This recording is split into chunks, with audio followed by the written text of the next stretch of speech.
I'm Joe Reed.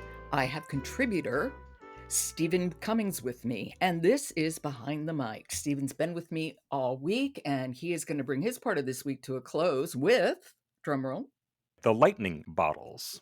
This is a book by Marissa Stapley, and it's read by Bahni Turpin. This is an Earphones Award winner.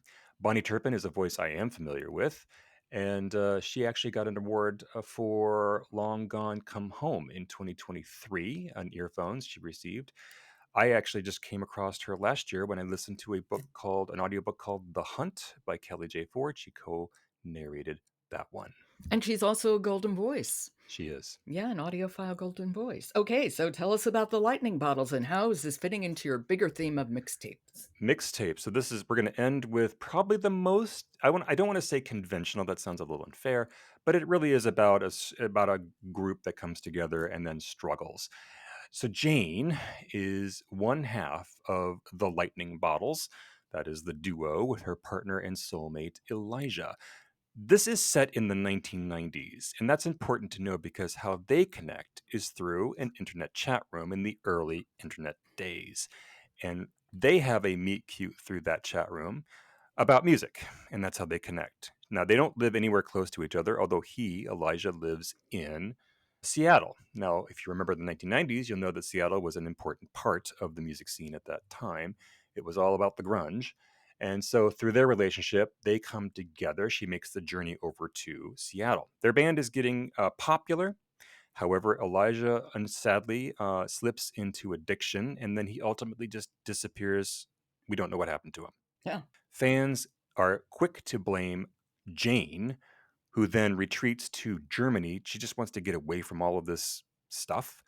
But while she's living there, she is confronted by a superfan of the Lightning Bottles, and that superfan claims to have proof that Elijah is still alive. So is it kind of a mystery?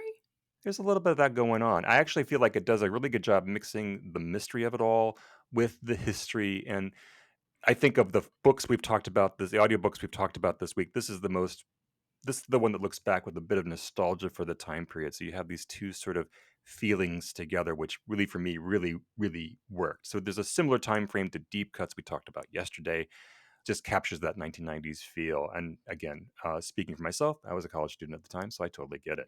Now tell me about Bonnie Turpin. She does this really excellent job as a golden voice would.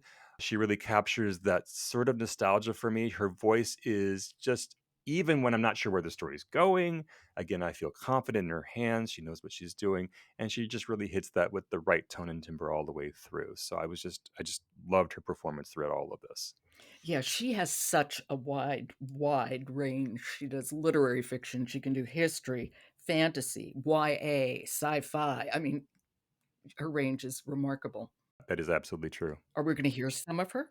So what we're going to hear in this passage, it's early in the story. So Jane has made the journey. Elijah said, "Hey, if you're going to come out to Seattle, don't worry about staying somewhere. Just stay with my family." Again, we're talking about really young people. So she's been chatting. They come over, and Elijah arranges to have her move in with the family. So Jane then sees firsthand the dynamic of Elijah's parents, and that's a kind of telling you where this story might be going. Okay, this is The Lightning Bottles by Marissa Stapley, read by Bonnie Turpin. Seattle, Washington, September 1990.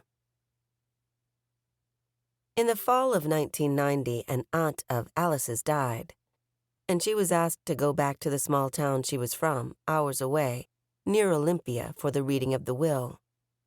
She seemed nervous, flustered. "I haven't been home in a long time," she explained. "Jane and I can come along with you, Mom," Elijah said.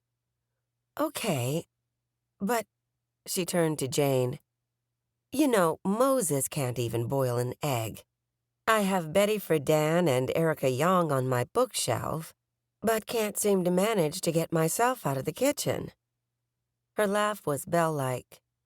She didn't mind being in the kitchen, and Jane knew it. "Could Elijah come and you stay here and stand in for me?" Bonnie is a narrator I think that is equally good at developing that all important narrative voice, and she is as good at that as she is at developing character voices. Yes. I think that's really one of the things that for me made this whole audiobook, this particular experience really work for me.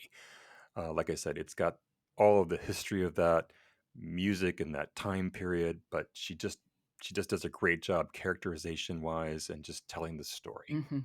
Okay, that is The Lightning Bottles by Marissa Stapley, read by Bonnie Turpin. Golden voice, Bonnie Turpin. Stephen, it has been a pleasure. Thank you so It's much. always a pleasure. I am so honored to be here. Thank you, Joe. Great to talk to you. Oh, it's good to talk to you too, and I will speak to you next month. Support for Behind the Mic comes from Harper's Celebrate, publisher of Hollywood icon Steve Jones's memoir, Hollywood Confidential: 12 Secrets to Becoming the Star of Your Own Life. Available everywhere you get your audiobooks.